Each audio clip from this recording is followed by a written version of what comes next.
ఆ శుభ సందర్భాన్ని జ్ఞాపకం చేసుకుని దేవునికి ప్రత్యేకమైన వందనాలు చెల్లించడానికి ప్రభుత్వించిన సమయాన్ని బట్టి దేవునికి మహిమ కలుగును గాక. దేవుని వాక్యాన్ని మనం చదువుకుందాం.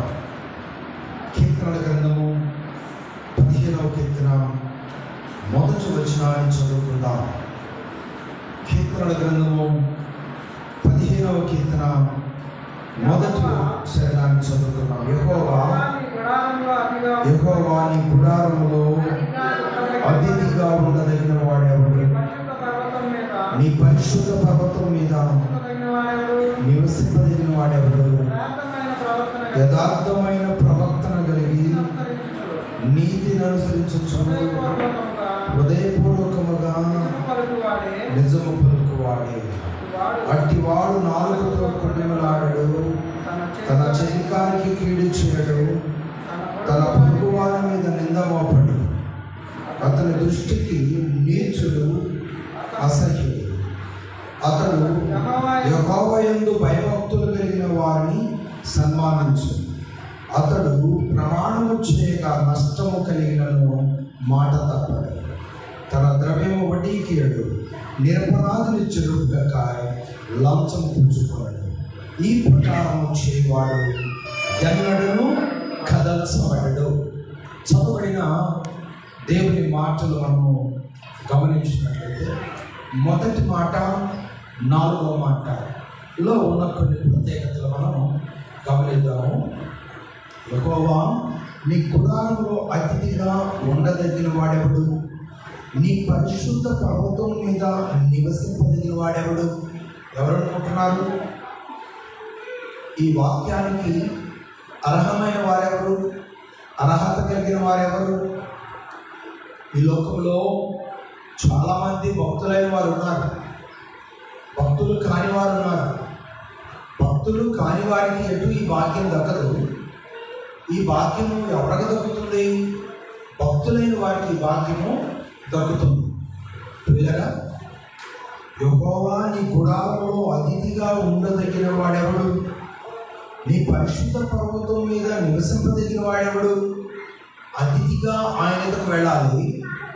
ఆయన పరిశుద్ధ గుడారములో యుగయుగాలు స్థలాన్ని సంపాదించుకోవడానికి అర్హత కలిగి ఉండాలి. ఈ అర్హత ఎవరు కలిగి ఉంటారు? దేవుని విశ్వాసం కలిగి వారి జీవితకాలం అంతే అవిశ్వాసాన్ని, అనమ్మకత్వాన్ని, అపరిశుద్ధతను కాపాడుకున్న వారికి మాత్రమే ఈ భాగ్యం దక్కుతుంది. ఈరోజు చాలామంది ఈ ధన్యతను సంపాదించుకోవాలని ఆశ లేదు. దేవుని బిడ్డలుగా ఉన్నాం, ఈ లోకంలో జీవిస్తున్నాం అనేటువంటి భావనే ఈ లోకంలో చాలామంది కలిగి ఉంటున్నారు. పిల్లరా, దేవుని బిడ్డలైన వారు ఆయన గుడారంలో అతిథిగా వెళ్ళాలన్నా, ఆయన పరిశుద్ధ పర్వతం ఎదుట ఆయన సిద్ధపరిచిన స్థలంలో ఎవరి మరి స్థానాన్ని సంపాదించుకోవాలన్నా కొన్ని క్వాలిటీస్ దేవుని బిడ్డలు కలిగి ఉండాలి. ఏంటవి? 4వ శరణంలో అన్నాడు, అతని దృష్టికి నీచుడు అసహ్యుడు, అతడు యెహోవా యందు భయభక్తుల వారిని సన్మానించు. అతడు యెహోవా యందు భయభక్తులు కలిగిన వారిని సన్మానించు. ఎందుకో తెలుసా? అతడు ప్రమాణము చేయగా నష్టము కలిగినను మాట తప్పడు. నష్టాలు వచ్చినా దేవుని ఎదుట మనము తీసుకున్న తీర్మానంలో మనం ఎప్పుడు మాట తప్పడానికి ప్రయత్నము చేయకూడదు.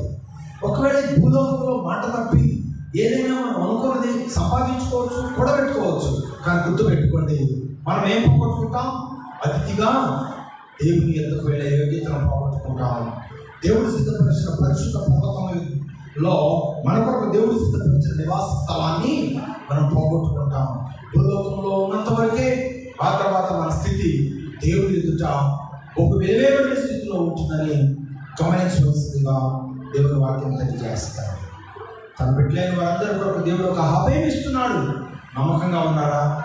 ప్రతి విషయంలో నష్టమైన ఇచ్చిన మాట ప్రకారం, చేసిన ప్రమాణం ప్రకారం మీ ఆత్మీయతను కాపాడుకుంటూ, మీ విశ్వాసాన్ని కాపాడుకుంటూ, మీ నమ్మకత్వాన్ని కాపాడుకుంటూ ఈ లోకంలో జీవిస్తూ ఉన్నారా? ఇదిగో యోహాను సువార్త 14వ అధ్యాయం మొట్టమొదటి వచనంలో ప్రభువు గురించిన వాగ్దానం నీ జీవితంలో నెరవేర్చబోతా ఉంది. ఏంటది? మీ హృదయములను కలవరపడనీయుడి. నేను మీ కొరకు నివాస స్థలములను సిద్ధపరచడానికి వెళ్ళుచున్నాను. నేను మరలా వస్తాను.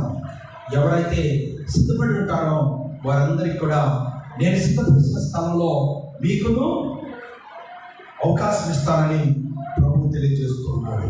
ఆ అవకాశానికి ఎవరు అర్హులు? దేవుని ఎదుట అతిథిగా ఉండదగిన వాడెవడు? పరిశుద్ధ పర్వతం ఎదుట నివాసయోగ్యముగా అర్హత పొందిన వాడెవడు? అనగా చేసిన ప్రమాణమును కష్టాల్లోనైనా నష్టాల్లోనైనా కాపాడుకున్నవాడు. ఒక మాట దేవుడు నీ కొరకు అనుగ్రహిస్తే ఆ మాటను అంగీకరించి అనుసరించేవారంటే దేవునికి ఎంతో ఇష్టం. పిల్లలు, దేవునికి ఎంతో ఇష్టం. రెండో మాట, అతడు ప్రమాణము చేయగా నష్టము కలిగినను మాట తప్పడు. నువ్వు దేవుని నమ్ముకున్నావు, నీకు కొన్ని కష్టాలు వచ్చాయి, కొన్ని నష్టాలు వచ్చాయి, కొన్ని వ్యాధులు వచ్చాయి, అయినప్పటికీ కూడా ప్రభువుకి ఇచ్చిన మాట తప్పకుండా ఒక యోగు వలె నిలబడాలి. దేవుడికి ఇచ్చిన మాట ప్రకారం ఒక శత్రుకు మెషకు అభ్యర్థినే వలె నిలబడాలి. దేవుడికి ఇష్టమైన వారిని దేవుడు కోరుకుంటున్నాడు, దేవుడు ప్రేమిస్తున్నాడు, దేవుడు ఆహ్వానిస్తున్నాడు. ఆయన సంకల్పంలో నిలుచుండేవారంటే దేవుడికి ఎంతో ఇష్టం.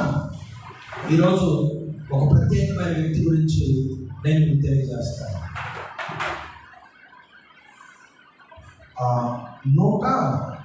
264వ జయంతి ఈరోజు. ఎవరంటే ఆయన గారు డాక్టర్ విలియం కేరీ. పిల్లల ఒక మహోన్నతమైనటువంటి దేవుని చాటున నివసించగలిగిన సమర్థుడు, అర్హుడు, యోగ్యుడు. మరి తన స్వదేశాన్ని దేవుని కొరకు దేవుడికి ఇచ్చిన మాట కొరకు విడిచిపెట్టి తన భార్య బిడ్డలతో ఇండియా వస్తే తన బ్రతుకు కొరకు చెప్పులు కుట్టుకుంటూ కొన్నాళ్ళ పాటు జీవితాన్ని గడిపి ఆయన వచ్చిన పని ప్రారంభించి ఎన్నో సంస్కరణలు ఇండియా దేశంలో తీసుకొచ్చినటువంటి మహా గొప్ప వ్యక్తి అన్నమాట. చూడండి, ఈరోజు మనం డబ్బులు దాచిపెట్టుకుంటున్నాం. బ్యాంక్ సిస్టమ్ ఇండియాకి పరిచయం చేసినాడు విలియం కేరీ. సతీ సహగమనం అంటే భార్య చనిపోతే, భర్త చనిపోతే భార్యను కూడా ఆ చితిని పెట్టి కాల్చి చంపేసే ఆచారం, వాటన్నిటిని కూడా ప్రభుత్వం ఒక చట్టం తీసుకురావాలి, ఆచారాలను పక్కన పెట్టేయాలని ఉద్యమాలు చేసినప్పుడు ఆ సంస్కరణలు తీసుకొచ్చినటువంటి వ్యక్తి విలియం కేరీ. మరి ఇంజన్, ప్రింటింగ్ ప్రెస్, తర్వాత ఎలక్ట్రికల్కి సంబంధించిన పరికరాలు ఎన్నో మన దేశానికి పరిచయం చేసినటువంటి వ్యక్తి. సంఘ స్థాపన, బ్యాప్టిస్ట్ సంఘాలకు అధినేతగా వర్ధిల్లినటువంటి వ్యక్తి. 40 భాషల్లో దేవుని వాక్యాన్ని తర్జుమా చేసినటువంటి వ్యక్తి. ఏముందంటే చదువుకున్నాడు కదా, డబ్బు ఉంది కదా, అందుకని ఇవన్నీ చేశారు అనుకుంటారు. అతను ఎంత జ్ఞానవంతుడో అంత భయంకరమైన శోధనకు అతను గురైనాడు. అనుకోకుండా దేవుడిచ్చిన 2 బిడ్డలు మన దేశంలోనే చనిపోయారు. అయ్యా, మన పిల్లలు చనిపోయారు, మనకి ఈ దేశంలో ఏం చేయగలుగుతాం, మన దేశానికి వెళ్ళిపోదాం పదండి అని చెప్పి భార్య ఎంతో బలవంతం చేసి తన దేశానికి తీసుకెళ్ళని ప్రయత్నం చేసినా వెళ్లకుండా ఇక్కడే ఉన్నాడు. భయంకరమైన వ్యాధి సంభవించిన తన భార్యకు, అయినప్పటికీ కూడా ఇండియా దేశంలోనే ఉన్నాడు. తన భార్య తీసుకున్న వల్ల చివరికి తన భార్య కూడా చనిపోయింది. చూడండి, మనం ఏమనుకుంటాం, ఏదైనా ఒక తీర్మానం తీసుకొని కొనసాగుతున్నప్పుడు ఏదైనా ప్రాబ్లం వచ్చినప్పుడు, వామ్మో నా బిడ్డలకు బలహీనత వచ్చింది, నా బిడ్డలకే బలహీనత వస్తే నాకెందుకు ఇక్కడ, నాకెందుకు ఇది, నాకెందుకు ఈ ఆలోచన, నా బిడ్డలే నాకు కావాలి అనేటువంటి ఆలోచన ఈరోజు మనందరి ముందు వాస్తవంగా చెప్పాలి. పిల్లరా, ఎవరైతే నా అన్నవారు సమస్యలో ఉంటారో మనం ఎంతో వేదనకు గురవుతాం. పక్కవారు ఎవరైనా సమస్యలోనూ శోధనలోనూ కనుక ఉంటే, అయ్యో అవునా సమస్యలో ఉన్నారా, శోధనలో ఉన్నారా అని చెప్పి 2 మాటలు అంటారు. ఆ తర్వాత వారి గురించి మర్చిపోతారు పిల్లరా. కానీ గమనించండి, విలియం కేరీ గారు అయితే కేవలం దేవుని కొరకు, అలాగే ఒక భయంకరమైనటువంటి అనాగరికతలో ఉన్నటువంటి ప్రజలందరికీ జ్ఞానోదయం కల్పించడానికి దేవుని దర్శనం ద్వారా ఇండియా దేశానికి వచ్చి ఎన్నో గొప్ప సంస్కరణలు తీసుకొచ్చినటువంటి మహా గొప్ప వ్యక్తి డాక్టర్ విలియం కేరీ గారు.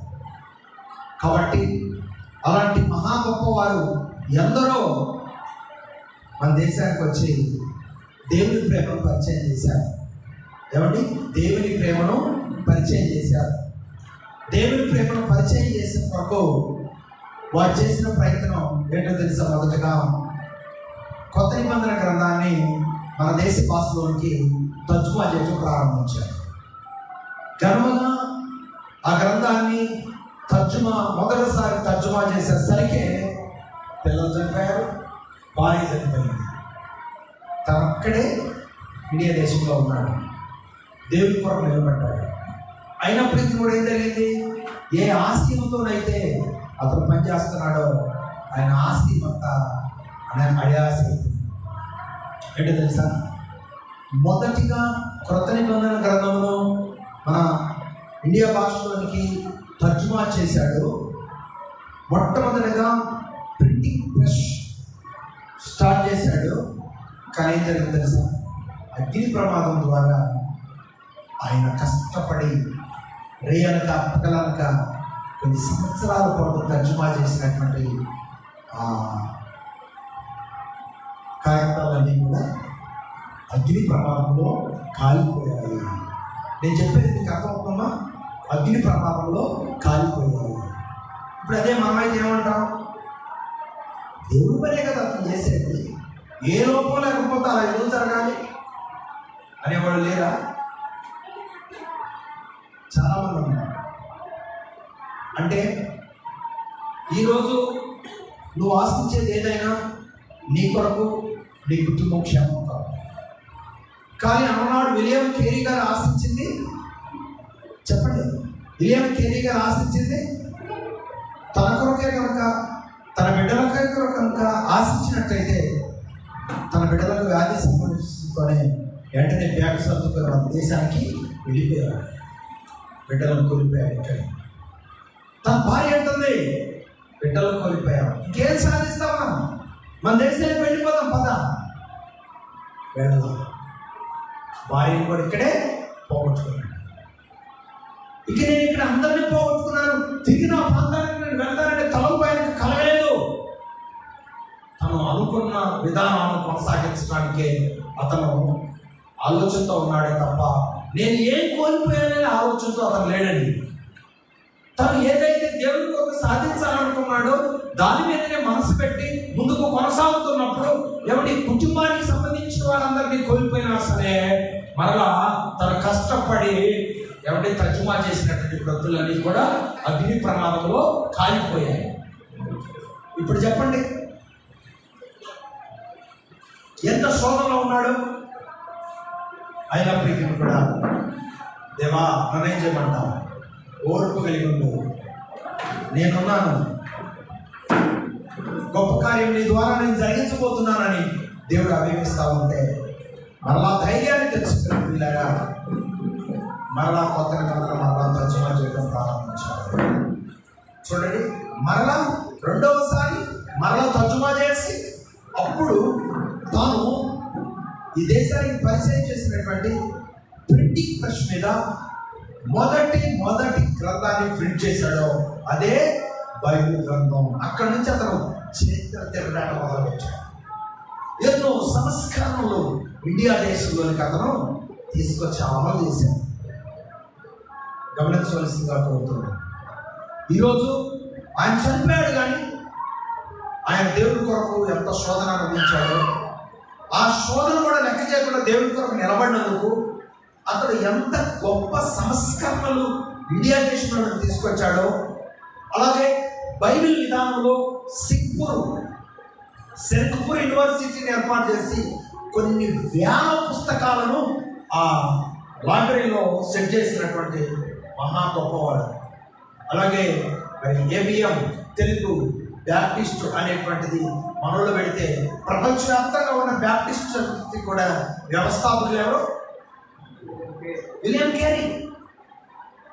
ఈరోజు ఈ సందర్భాన్ని, ఈ చరిత్ర మనం జ్ఞాపకం చేసుకున్నప్పుడు ఈ కీర్తన గ్రంథము 15వ అధ్యాయము మొదటి వచనానికి విలియం కేరీ గారు అర్హుడా కాదా?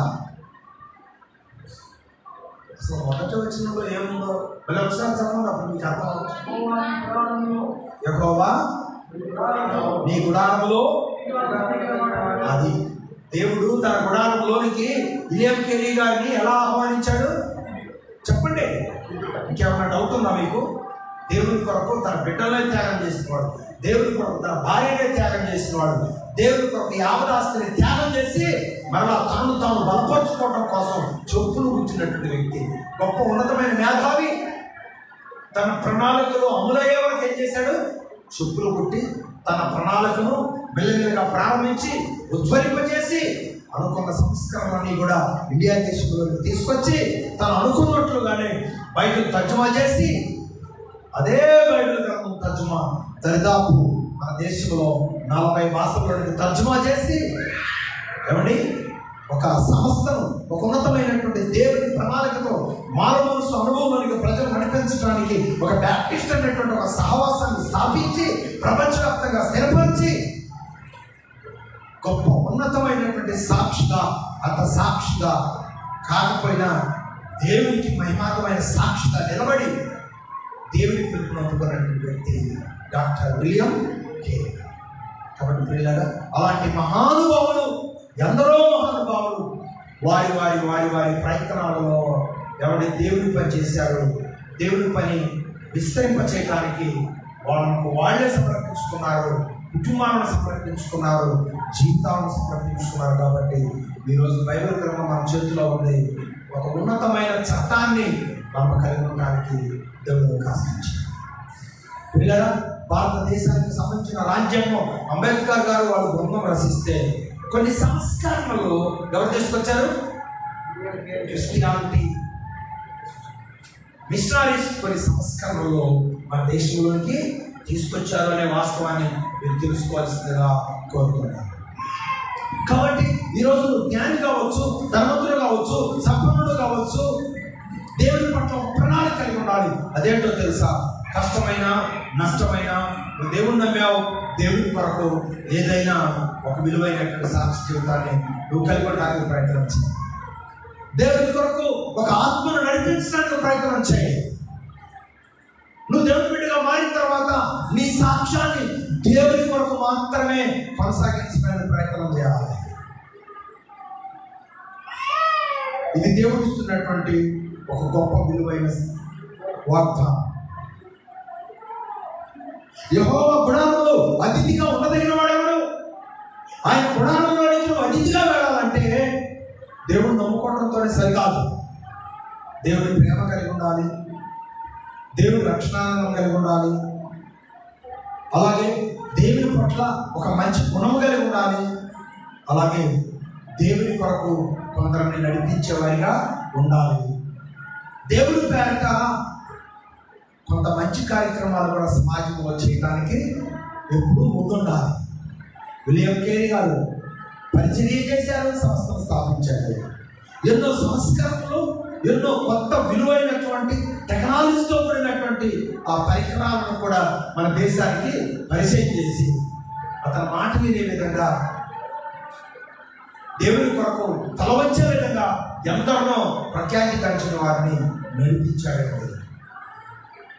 ఈరోజు నీ జ్ఞానము ఆత్మీయంగా మరొక ప్రయోజనకరంగా ఉండాలి. నీ జ్ఞానము నువ్వు ఏ దేవుడైతే నమ్ముకున్నావో ఆ దేవుని ద్వారా నువ్వు సంపాదించుకున్న విలువలను మరి ఒక వ్యక్తికి నువ్వు అందించే వ్యక్తిగా ఉండాలి. పేదవాడిగా ఉండవచ్చు, కానీ దేవుని కొరకు జీవించే విషయంలో మనం పేదవారము కాదు. దేవుని కొరకు మనం జీవించే విషయంలో ఎప్పుడు ఒక విలువైనటువంటి ఒక మెసేజ్ని మనం సమాజానికి అందించేవారిగా ఉండాలని ప్రభు కోరుతున్నాడు.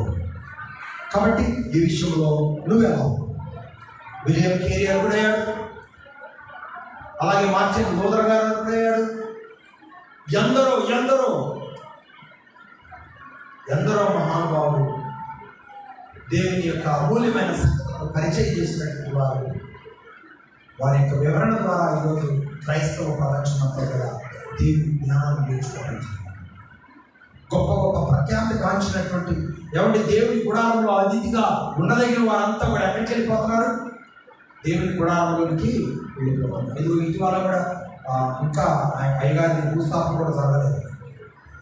రక్షణ టీవీలో మంచి వర్తమానికులుగా ప్రపంచమంతా కూడా తెలుగు ప్రజలందరికీ మంచి సుపరిశుద్ధులుగా ఉన్నటువంటి అయ్యగారు కూడా చనిపోయారు.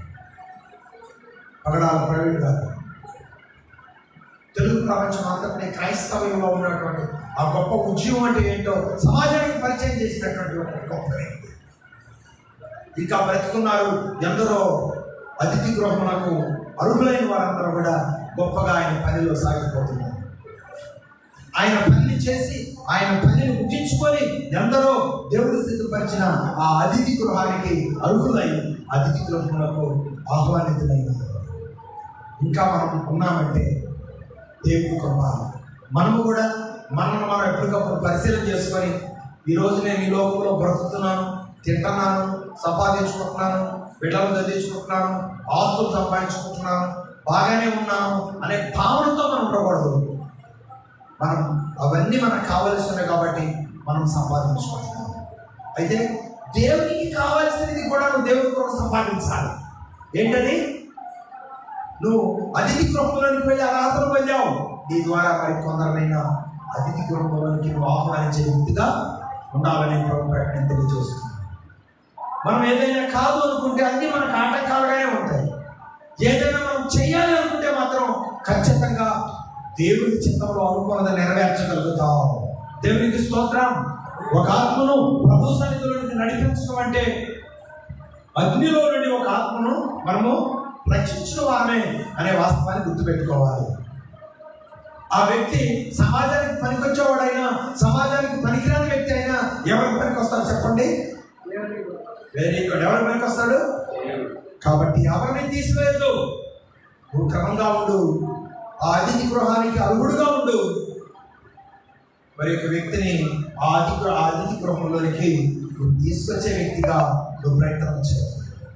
దేవుని కృప, దేవుని ఆశీర్వాదం ఎల్లప్పుడూ మీతో ఉంటుందని ప్రభు పేట నేను తెలియజేస్తున్నాను.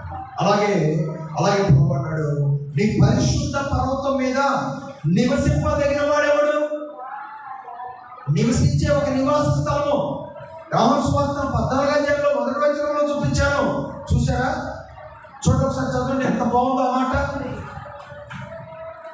నీ పరిశుద్ధ పర్వతం మీద నివసింపదగిన వాడెవడు? ఎవడు నివసింపగలడు? నువ్వు ఎంచుకున్న పనిలోనే నువ్వు సాగిపోవాలి. నేను ఎంచుకున్న పనిలోనే నేను సాగిపోవాలి. కొన్నిసార్లు ఏదేదో సాధించాలనుకుంటాము, కానీ దేవుని చిత్తం లేనప్పుడు మరలా మనం ఎక్కడైతే ఉన్నామో మరలా తీసుకొచ్చి అక్కడే నిలబెడతాడు. మనం ఎక్కడికో వెళ్ళాలనుకుంటాం, కానీ నా ఇష్టంలో నువ్వు ఎక్కడికో వెళ్ళాలని లేదు. నేను నీ కొరకు ఏదైతే నీ కొరకు స్థలం సిద్ధపరిచానో అక్కడే ఉండి నా పని చేయి అని చెప్పి దేవుడు మళ్ళా తీసుకొచ్చి ఎక్కడ పెడతాడు? ఎక్కడైతే దేవుడు మనం నిలబెట్టాలనుకున్నాడో అక్కడే నిలబెడతాడు. మనం ఎక్కడికో వెళ్ళాలనుకుంటాం, దేవుడు ఏమంటాడు తెలుసా? నేను నిన్ను ఎక్కడికి వెళ్ళలేను, నువ్వు ఇక్కడే ఉండు, నా కొరకు అతిథి గృహానికి కొంతమందిని నీవు ఆహ్వానించమని దేవుడు చెప్తాడు. కొందరినేమో ఇక్కడ కాదు నువ్వు ఎక్కడికో వెళ్ళని, కొందరినేమో ఇంకెక్కడికో వెళ్ళమని రకరకాలుగా దేవుడు వారికి ఇచ్చిన వరాలను బట్టి దేవుడు సిద్ధపరిచిన అతిథి గృహంలోకి ఆహ్వానించడానికి ప్రజల భూమి మీదకి దేవుడు తన కొరకు ఏర్పాటు చేసుకున్న వాళ్ళని పంపిస్తాడు. ఎవరి పని వాళ్ళు చేయాలి. మరి మీరు పంపబడిన వాడు కాదు, కానీ మీ పనులు మీరు చేసుకుంటూ మీరున్న స్థానంలోనే నమ్మకంగా దేవుని కొరకు జీవిస్తూ మీ ప్రక్కన ఉన్నటువంటి వారిని అతిథి గృహానికి మీరు పరిచయం చేసే వ్యక్తులుగా ఉండాలని ప్రభు కోరుతున్నాడు. మరి ఎంతవరకు ఈ ప్రక్రియను కొనసాగిస్తున్నారు? ఒకసారి పరిశీలన చేసుకోవాల్సిందిగా ప్రభు వెంటనే తెలియజేస్తున్నారు. నెక్స్ట్, అయితే కొన్ని అర్హతలు ఉన్నాయి. ఇదిగో ఈ అర్హత కలిగిన వారే యెహోవా గుడారానికి అతిథిగా ఉంటారు, దేవుని పరిశుద్ధ పర్వతం మీద నివాస యోగ్యులుగా ఉంటారు. ఏ అర్హత కలిగి ఉండాలి? 2వ వచనం, యథార్థమైన ప్రవర్తన కలిగి నీతిని అనుసరించు హృదయపూర్వకముగా నిజము పలుకువాడే.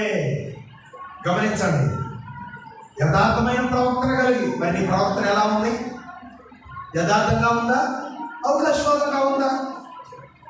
ఒకసారి గమనించవలసిందిగా ప్రభు కోరుతున్నాడు. తర్వాత ఏమన్నాడు? హృదయపూర్వకముగా నిజము పలుకువాడే. ఈరోజు నువ్వు పలికే పలుకులో దేవుడు ఏం కోరుకుంటున్నాడు? నిజము కోరుకుంటున్నాడు, యథార్థత కోరుకుంటున్నాడు, నమ్మకత్వం కోరుకుంటున్నాడు, స్థిరత్వం కోరుకుంటున్నాడు. కొంతమంది అంటారు, ఎస్వో ఈడిపోయినా అతను మాత్రం మాట మార్చడరా అంటారు కొంతమంది. ఉదాహరణగా ప్రియులారా, లోకంలో ఉన్నవారే అంత పట్టుగా ఉన్నప్పుడు దేవుడి బిడ్డలుగా ఉన్నటువంటి మనం కూడా మరి ఇంకెంత పట్టుగా ఉండాలి? మనకంటే ముందుగా భక్తి జీవితాన్ని కాపాడుకొని అతిథి గృహానికి మరి అర్హులై దేవుని పర్వతం మీద నివసించగలిగిన నివాస యోగ్యులుగా తమను తాము సిద్ధపరచుకున్నటువంటి పరిశుద్ధులు, గొప్పవారు, భక్తులైన వారిని మనం మాదిరి తెలుసుకొని మనం ఎలా ఉంటున్నామో పరిశీలన చేసుకొని మరి మనం కొందరిని దేవుని ఎదుగు నడిపించే వారిగా మనం ఎప్పుడు వెళ్ళిపోగలిగాం. ఈ విషయంలో మనము ఎలా ఉండాలంటే, ఈ విషయంలో మనము చూడండి నిజము పలుకు వారిగా ఉండాలంట. తర్వాత 3వ వచనం, అట్టివాడు నాలుగుతో కన్యమలాడు, తన చెలికానికి కీడు చేయడం, తన పొరుగు వారి మీద నింద మోపడం. అటువంటి వాడు ఎవడండి? అతిథిగా ఉండే వ్యక్తి దేవుని దగ్గర, దేవుని పర్వతం మీద, దేవుని పరిశుద్ధ పర్వతం మీద నివాసం కావాలని కోరుకునేవాడు ఎలా ఉంటాడంట?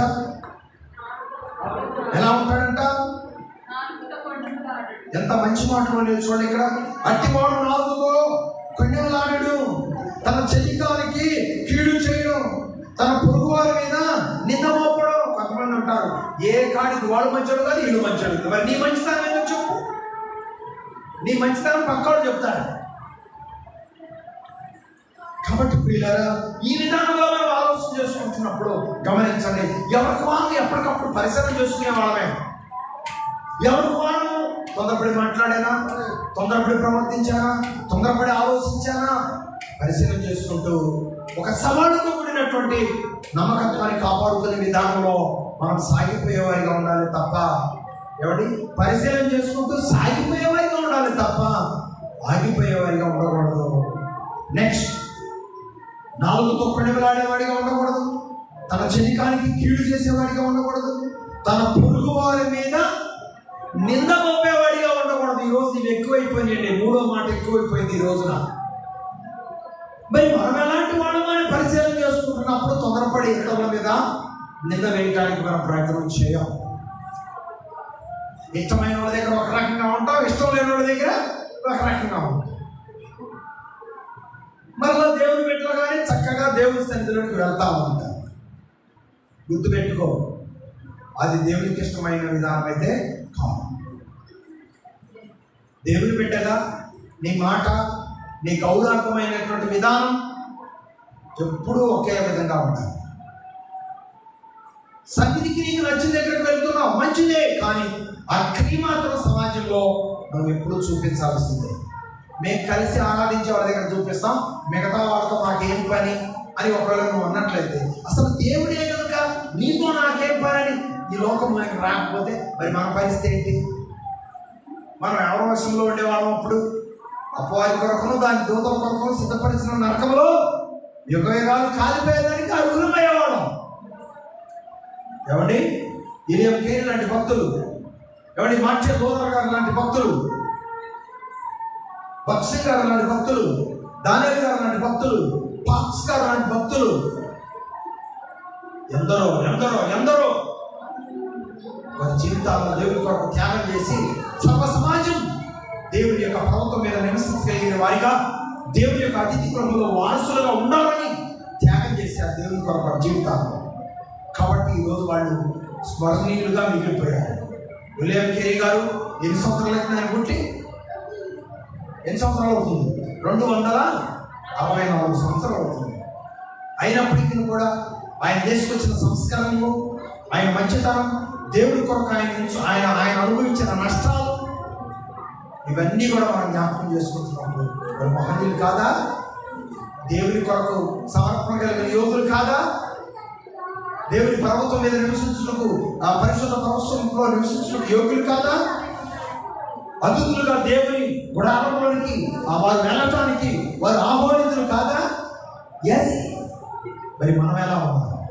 పరిశీలన చేసుకుంటూ దేవుడు మనకి ఇచ్చిన ఆత్మీయతను కాపాడుకుంటూ, నమ్మకత్వాన్ని కాపాడుకుంటూ, మనవంతుగా దేవుడి పరిచయం కొరకు ఏం చేయాలి, మనవంతుగా సమాజం కొరకు ఏం చేయాలో పరిశీలన చేసుకుంటూ నమ్మకంగా దేవుని కొరకు ఆయన సాక్షిగా సమాజంలో బ్రతకడానికి భక్తులు మనకిచ్చిన స్ఫూర్తి, ప్రభువైన యేసుక్రీస్తు వారు మన కొరకు చేసిన త్యాగం, తండ్రి దేవుడు ఈ సృష్టి యావత్తు మన కొరకు ఇచ్చినటువంటి అనుభూతి ఎంత గొప్పదో అర్థం చేసుకొని జీవితకాలం అంతా కృతజ్ఞత కలిగి ప్రభువుకు మేమంతగా బ్రతకడానికి దేవుని సంకల్పంలో నిలిచి ఉందాం. ఆయన ప్రణాళికల్లో అడుగు ముందుకు వెళ్దాం.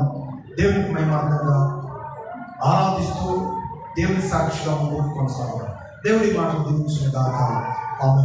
దయచేసి అందరూ కూడా దయచేసి ప్రార్థనలో ఎక్కిపించండి. దేవానికి వందనాలు. మీరు ఆత్మీయ విషయాలు మాతో మాట్లాడటమే కాకుండా ఆయన డాక్టర్ విలియం కేరీ గారు ఎన్నో సంస్కరణలు ఇండియా దేశంలో తీసుకొచ్చారు. ఆయన మొదటగా వచ్చినప్పుడు ఎన్నో బాధపడ్డాడు. ఆయనను చాలా ప్రాంతాల వారు రానివ్వలేదు. అప్పుడు బర్మా వెళ్ళి అక్కడ ప్రవేశించి తనను తాను స్థిరపరచుకోవడం కోసం అతను ఒక కూలివానిగా పనిచేసి తాను స్థిరపరచుకున్న తర్వాత ఆయన వచ్చిన పనిని ప్రారంభించాడు.